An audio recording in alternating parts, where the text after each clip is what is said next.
ఖచ్చితంగా మొదటి ప్రాధాన్యత ఓటు వాళ్ళకి చేస్తూ మిగతా వేరే వాళ్ళతో మనము రెండో ప్రాధాన్యత ఓటన్నా మనం అడగాలి. సామాన్యంగా ఎమ్మెల్సీ ఎలక్షన్స్ అన్నీ కూడా రెండో ప్రాధాన్యత ఓటు మీదనే గెలిచినటువంటి సందర్భాలు ఎక్కువ ఉన్నాయి. అభ్యర్థులు వేరే వారు ఉన్నారు, ఆ అభ్యర్థులకు ఓటేసే వ్యక్తులు ఎవరైతే ఉన్నారో వాళ్ళందరినీ రెండో ప్రాధాన్యత మనకు వేయాలనేది అడిగే ప్రయత్నం చేయాలా.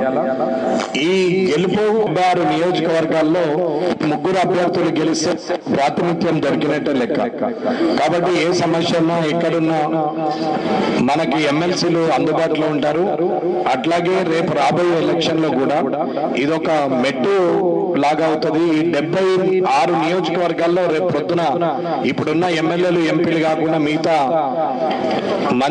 మిగతా కాన్స్టిట్యున్సీలు అన్నిటికీ కూడా ఒక ప్రాతినిధ్యము ఉన్నట్టు అవుతుంది. అలాగే వచ్చే ఎలక్షన్ లో ఎమ్మెల్యే ఎలక్షన్ లో అన్ని నియోజకవర్గాల్లో గెలిచే అవకాశము పునాది ఏర్పడే అవకాశం ఉంటది అనేది నా అభిప్రాయం. కాబట్టి అందరూ కూడా మొదటి ప్రాధాన్యత అంజిరెడ్డి గారికి వేస్తూ విజయం మనదే అని చెప్పి తెలియజేస్తూ ఈ అవకాశం ఇచ్చిన అందరికి కూడా ధన్యవాదాలు తెలియజేస్తూ ముగిస్తున్నాను. జై హింద్, జై భారత్.